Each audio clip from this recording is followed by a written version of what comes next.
Pension धारकों के लिए बड़ी अपडेट और बड़ी खुशखबरी आ गई है। आपको या अपने परिवार के किसी भी सदस्य को वृद्ध, विधवा और दिव्यांग पेंशन मिलती है तो बड़ी खबर साथियों, हरियाली तीज के मौके पर कई राज्यों में पेंशन की राशि लाभार्थियों के बैंक खातों में भेजी जा रही है।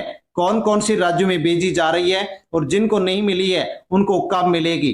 तो साथियों, कुछ राज्यों में अगस्त महीने की मिलने वाली पेंशन जारी होने की जानकारी सामने आ गई है, जबकि कुछ राज्यों में पेंशन का भुगतान की जो प्रक्रिया है वो साथियों यहाँ पर शुरू हो चुकी है। इसलिए साथियों, यदि आपके बैंक खाते में पेंशन नहीं आई है तो आपको घबराने की जरूरत नहीं है।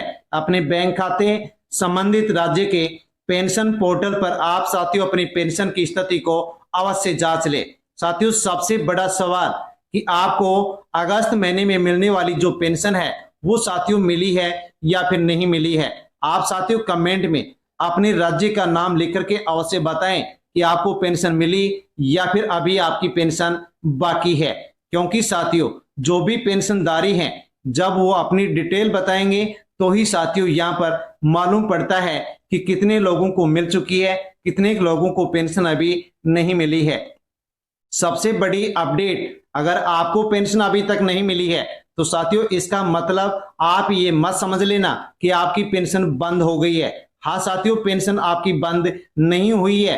पहले अपना स्टेटस चेक करें और पेंशन की भुगतान की जो स्थिति है उसको अवश्य चेक करें। जिन लाभार्थियों का भुगतान हो चुका है वो राशि प्राप्त कर सकते हैं, लेकिन जिनका भुगतान अभी बाकी है उनके मामले में साथियों को व्यक्तिगत कारण हो सकता है, अधूरा अपडेट हो सकता है। इसलिए अपना स्टेटस अवश्य चेक करें, देखें कि पेंशन आपको क्यों नहीं मिली है, पेंशन बकाया क्यों चल रही है, इसका क्या कारण है।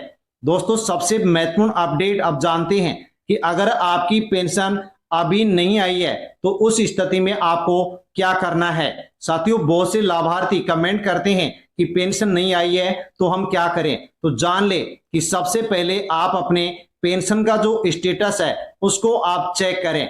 इसके बाद में बैंक खाता चेक करें, पेंशन की आईडी, लाभार्थी का जो रिकॉर्ड है वो उसमें अवश्य चेक करें। देखें, आधार और अन्य जो दूसरी जानकारी है उनको भी आप अवश्य जांच ले। अगर साथियों कोई भी समस्या आपको दिखाई देती है तो अपने ग्राम या फिर वार्ड सचिवालय या पेंशन विभाग से संबंधित साथियों जो भी आपके नजदीकी कार्यालय है उससे आप संपर्क करें और जो अधूरी अपडेट है उसको पूरी अवश्य करें। अब साथियों, पेंशन धारकों के लिए 28 राज्य के जो भी पेंशनधारी हैं उनके लिए साथियों बड़ी खुशखबरी है। साथियों, पहले यहाँ पर पेंशन धारकों के लिए कई राज्यों के द्वारा साथियों समय समय पर कई प्रकार के आदेश दिए गए हैं कि साथियों जो भी वृद्ध, विधवा और विकलांग पेंशनधारी हैं तो साथियों जो पात्र होंगे, जो जरूरतमंद होंगे उनको सामाजिक सुरक्षा पेंशन योजना का लाभ दिया जाएगा। और साथियों जो पात्रता पूरी नहीं करता है उनको पेंशन का लाभ नहीं दिया जाएगा।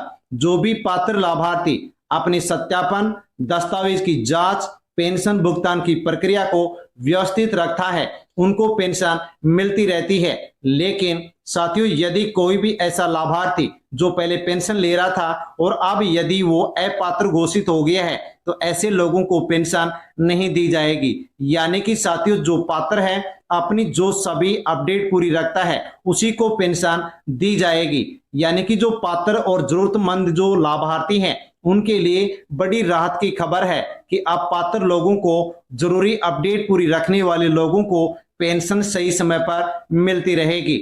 साथियों, अब अगली अपडेट जो कि आपके लिए जानना सबसे महत्वपूर्ण है। आप सबसे जरूरी बात जानते हैं कि साथियों किन लोगों की पेंशन रुक सकती है। हाँ साथियों, ध्यान से समझ लीजिए कि पात्रता सत्यापन से जुड़े नियमों का पालन जो नहीं करेगा उनके पेंशन का जो भुगतान है वो प्रभावित हो सकता है। इसलिए साथियों आपको यहाँ पर जो 11 जरूरी बातें हैं उनको समझना होगा और इनके अनुसार अधूरी अपडेट को पूरा करना होगा। साथियों, नियम नंबर फर्स्ट है कि पात्रता खत्म होने पर पेंशन रुक सकती है। यदि आप पहले पेंशन ले रहे थे और सरकार ने नियम चेंज कर दिए हैं और आप साथियों यदि अपात्र हो गए हैं तो आपका नाम पेंशन की लिस्ट से हटा दिया जाता है और आपको पेंशन नहीं दी जाएगी। हाँ साथियों, रिकॉर्ड जैसे चेक होता है तो दोस्तों पात्रता यदि खत्म हो जाती है तो पेंशन बंद कर दी जाती है। नियम नंबर 2, गलत जानकारी मिलने पर पेंशन रुक सकती है। साथियों, यदि पेंशन विभाग ने साथियों यहाँ पर पेंशन का जो रिकॉर्ड है उसका सत्यापन किया और यदि आपकी कोई जानकारी गलत मिली तो साथियों पेंशन रोक दी जाती है। जैसे कि आपकी उम्र गलत है, कैटेगरी गलत है, आपका कोई डॉक्यूमेंट्स गलत है, आपने कोई गलत तरीके की घोषणा कर दी है, तो साथियों ऐसे लोगों को फिर पेंशन नहीं दी जाती है। मृत्यु के बाद पेंशन जारी नहीं रह सकती। हाँ साथियों, यदि पेंशन लाभार्थी की मृत्यु हो गई है और उनका रिकॉर्ड परिवार वालों के द्वारा अपडेट नहीं किया गया है, सूचना नहीं दी गई है, तो साथियों यहाँ पर सत्यापन के समय यदि कोई लाभार्थी मृत पाया जाता है तो उसकी पेंशन को रोक दिया जाता है। इसलिए साथियों जो भी मृत व्यक्ति हैं उनके नाम से पेंशन यहाँ पर नियमों के तहत जारी नहीं की जाती है। नियम नंबर 4, साथियों डुप्लीकेट लाभार्थियों का रिकॉर्ड जांच में आ सकता है। हाँ साथियों, यदि ऐसा कोई व्यक्ति जिसका साथियों एक से अधिक रिकॉर्ड पाया जाता है, एक से अधिक यदि कोई डॉक्यूमेंट्स पाया जाता है, तो सत्यापन के समय ऐसे लोगों को पेंशन से बाहर कर दिया जाता है। जैसे कि नाम, पेंशन आईडी, दूसरी जानकारी यदि साथियों यहाँ पर अलग अलग मिल जाती है तो ऐसे लोगों को भी पेंशन नहीं दी जाती है। एक से अधिक पेंशन का गलत लाभ लेने पर भी साथियों लाभार्थी का नाम पेंशन योजना से लिस्ट से हटा दिया जाता है। यदि कोई लाभार्थी साथियों यहाँ पर 2 या 2 से अधिक पेंशन योजनाओं का लाभ ले रहा है तो साथियों यहाँ पर लाभार्थी की जो पेंशन है वो रोक दी जाती है। सत्यापन होने पर केवल पात्र व्यक्ति को एक ही पेंशन योजना का लाभ दिया जाता है, यानी कि किसी को भी पात्र होने पर भी दोहरा लाभ यानी कि 2 पेंशन योजनाओं का लाभ नहीं दिया जाता है। जरूरी दस्तावेज में गड़बड़ी होने पर पेंशन रुक जाती है, समस्या आ जाती है। लाभार्थी का जो आधार कार्ड है, आयु प्रमाण पत्र है, श्रेणी संबंधी प्रमाण पत्र, दिव्यांग या विधवा संबंधी जो प्रमाण पत्र है, दस्तावेज है, उनमें यदि किसी प्रकार से यदि साथियों कोई भी किसी प्रकार से मिसप्रिंट होता है तो साथियों पेंशन रोक दी जाती है। यानी कि हर डॉक्यूमेंट्स में लाभार्थी का जो नाम, पता, लिंग साथियों है वो समान होना चाहिए, अलग अलग नहीं होना चाहिए। बैंक खाते की समस्या से भुगतान अटक सकता है। हाँ दोस्तों, यदि लाभार्थी का बैंक खाता बंद पड़ा है, लेन देन नहीं हो रही है, गलत साथियों यहाँ पर बैंक खाता नंबर है, साथियों बैंक को लेकर के कोई समस्या है तो भुगतान नहीं हो पाता है। इसलिए आप अपने बैंक खाते को अवश्य चेक कर लें कि डीबीटी का ऑप्शन चालू होना चाहिए, एनपीसीआई मैपिंग हो, आधार कार्ड बैंक खाते से लिंक हो और बैंक खाता आपका चालू होना चाहिए। आईएफएससी कोड भी आपका सही साथियों पेंशन रिकॉर्ड में दर्ज होना चाहिए, वरना पेंशन रुक जाती है।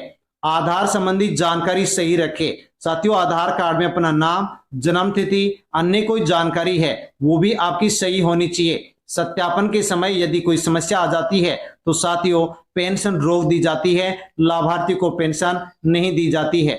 दिव्यांग पेंशन वालों को प्रमाण पत्र की स्थिति अवश्य चेक कर लेनी चाहिए। हाँ साथियों, सरकारी नियम के अनुसार दिव्यांगता प्रमाण पत्र आपका जितना प्रतिशत का चाहिए उतना आपके पास होना चाहिए। जैसे कि कुछ राज्यों में 40% या इससे अधिक दिव्यांग प्रमाण पत्र पर ही दिव्यांगता प्रमाण पत्र पर ही पेंशन दी जाती है। तो साथियों रिकॉर्ड में यदि कोई मिस्टेक है तो उसको अवश्य सुधरा लें। गलत तरीके से लाभ लेने वालों पर कार्रवाई हो सकती है। यदि कोई व्यक्ति पेंशन के लिए पात्र नहीं है, गलत दस्तावेज, गलत जानकारी देकर के पेंशन लेता है और यदि विभाग रिकॉर्ड की जांच करता है, सत्यापन करता है तो भविष्य में ऐसे लोगों की पेंशन को रोक दिया जाता है। सत्यापन में रिकॉर्ड सही नहीं मिलने पर भुगतान प्रभावित हो जाता है। हाँ साथियों, पेंशन विभाग यदि सत्यापन कर रहा है और उस समय साथियों यदि किसी लाभार्थी की कोई भी किसी प्रकार के रिकॉर्ड में यदि गलती पाई जाती है तो पेंशन रोक दी जाती है। जैसे कि साथियों पात्रता की कोई समस्या हो, दस्तावेज में मिस्टेक हो, गलत जानकारी हो, डुप्लीकेट रिकॉर्ड हो, मृत्यु के बाद भी रिकॉर्ड सक्रिय हो, बैंक भुगतान संबंधी कोई समस्या हो, तो इस प्रकार की यदि कोई समस्या मिलती है तो साथियों सत्यापन के समय ही उस लाभार्थी की जो पेंशन है वो पात्र होते हुए भी साथियों रोक दी जाती है। इसलिए अपना जो भी रिकॉर्ड है वो पूरा होना चाहिए और अपडेट होना चाहिए। साथियों अब बात करते हैं पेंशन बढ़ोतरी की। तो साथियों अलग अलग राज्यों में पेंशन योजनाओं में बढ़ोतरी की जा रही है। अब से पहले कई राज्यों में पेंशन बढ़ाएगी और अभी भी बढ़ाई जाएगी। उत्तर प्रदेश में वृद्धावस्था निराश्रित महिला दिव्यांग पेंशन 1000 मिल रही है। अब साथियों 1500 रुपए पेंशन करने की तैयारी साथियों खबर सामने आ चुकी है। वृद्धावस्था 67 लाख, निराश्रित महिला 38 लाख, दिव्यांग साथियों 12 लाख, यानी कि यूपी में 1.18 करोड़ लाभार्थी पेंशन ले रहे हैं, जिनको हर महीने 1000 और तिमाही 3000 रुपए पेंशन मिल रही है। तो आप पेंशन प्रत्येक महीने 15000, तो साथियों तिमाही 4500 रुपए पेंशन आप यूपी के लाभार्थियों को मिल सकते हैं। खैर अभी तक कब से लागू होगा साथियों, इसको लेकर के सरकार की ओर से कोई भी तारीख को लेकर के आधिकारिक घोषणा नहीं की गई है। ईपीएस 95 पेंशनर के 7500 रुपए की बड़ी मांग साथियों मांग की जा रही है कि पेंशन को बढ़ा करके 1000 से 7500 रुपए की जाए। हाँ साथियों, पेंशन 1000 की जगह 7500 होगी। इसके ऊपर संसद में सरकार ने क्या कहा है, तो साथियों सरकार से यहां पर पूछा गया कि कितने लोगों को पेंशन मिलती है और पेंशन कब बढ़ाई जाएगी।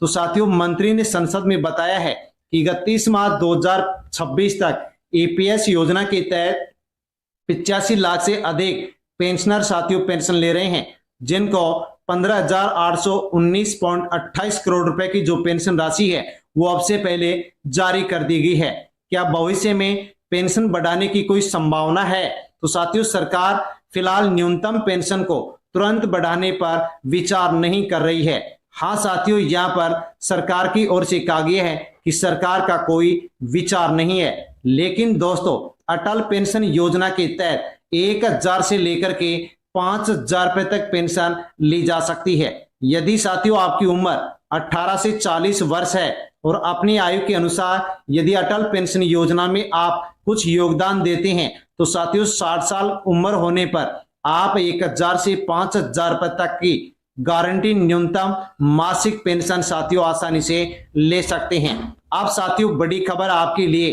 कि साथियों कौन कौन से राज्यों में पेंशन जारी कर दी गई है। तो साथियों उत्तराखंड में वृद्ध, विधवा और दिव्यांग पेंशनर जो कि 9 लाख हैं और साथियों उनको 146 करोड़ रुपए की जो राशि है ये जारी कर दी गई है। बड़ी अपडेट साथियों यहाँ पर निकल करके आ चुकी है। साथियों इसके अलावा बिहार के विजय कुमार सिन्हा जो कि मंत्री हैं, उन्होंने भी साथियों यहाँ पर 7 घंटे पहले पोस्ट किया है कि बिहार के लाभार्थियों को पेंशन है जो कि ट्रांसफर कर दी गई है। हाँ साथियों, बिहार में 1,01,33,000 पेंशन लाभार्थियों को 1157 करोड़ 72 लाख रुपए की पेंशन भेज दी गई है। पेंशन 1100 से बढ़ाकर 1100 कर दी गई है, 400 से बढ़ाकर 1100 कर दी गई है और प्रत्येक महीने की 10 तारीख को पेंशन दी जाती है, जो कि अगस्त महीने की साथियों यहाँ पर 10 तारीख को पेंशन भेज दी गई है। जिनका अपडेट अधूरा था तो साथियों उनको अब जल्दी ये पेंशन मिल सकती है, लेकिन अधूरी अपडेट उनको पूरी करनी होगी। एनटीआर भरोसा पेंशन योजना के तहत साथियों 4000 रुपए वृद्धावस्था पेंशन विधवा, बुनकर, ताड़ी निकालने वाले, एकल महिला, मछुआरे, अन्य साथियों जो समाज के सामाजिक श्रेणियों के पेंशनधारी है उनको दिए जा रहे हैं, पेंशन बढ़ा करके दी जा रही है। दिव्यांगों को 6000, इसके अलावा अधिक बीमार व्यक्तियों को 6000 और पूर्ण दिव्यांगों को 10,000 से 15,000 रुपए तक पेंशन साथियों दी जा रही है। लेकिन अब जान लीजिए कि अगस्त महीने की पेंशन का क्या हुआ, डली या नहीं डली। तो साथियों एनटीआर भरोसा पेंशन योजना से 62 लाख लाभार्थियों को 2712.84 करोड़ रुपए की जो राशि है ये साथियों जारी कर दी गई है, ऐसी जानकारी निकल करके आ चुकी है। लेकिन एनटीआर भरोसा पेंशन योजना में भी 1.94 लाख लाभार्थियों की पेंशन बकाया है, यानी कि अधूरी अपडेट है। जैसे ये अधूरी अपडेट पूरी करेंगे तो इनको भी स्वतंत्रता दिवस का तोहफा साथियों यहाँ पर मिल सकता है। हाँ साथियों, यहाँ पर जो पात्र हैं और साथियों यदि अपडेट अधूरी है तो उनकी पेंशन रोक दी जाती है, लेकिन स्थायी रूप से बंद नहीं की जाती है। यदि पात्र व्यक्ति अपनी अधूरी अपडेट को पूरा करता है तो पेंशन उनको फिर से मिलना शुरू हो जाती है। इसलिए सभी लाभार्थी व्यक्तिगत स्टेटस जरूर चेक कर लें ताकि साथियों उनको जानकारी हो सके कि पेंशन मिली या नहीं मिली। सबसे महत्वपूर्ण अपडेट कि यदि पेंशन आपको अभी तक नहीं मिली है तो ये काम अवश्य करें। आधार कार्ड केवाईसी सही है या नहीं है, बैंक खाता चालू है या बंद है, आधार कार्ड लिंक है या नहीं है, एनपीसीआई मैपिंग है या नहीं है, डीबीडी का ऑप्शन चालू है या फिर नहीं है, जरूरी प्रमाण पत्र अपडेट है या नहीं है, आप योजना के लिए पात्र हैं या नहीं है, ये अवश्य चेक कर लें। और उसके बाद में यदि सब कुछ सही है, आप पात्र हैं, तो बैंक अकाउंट पेंशन स्टेटस अवश्य चेक कर लें। और दोस्तों, आपको पेंशन मिली या नहीं मिली कमेंट करके अवश्य बताएं और अन्य लोगों तक वीडियो को सेंड करें। धन्यवाद।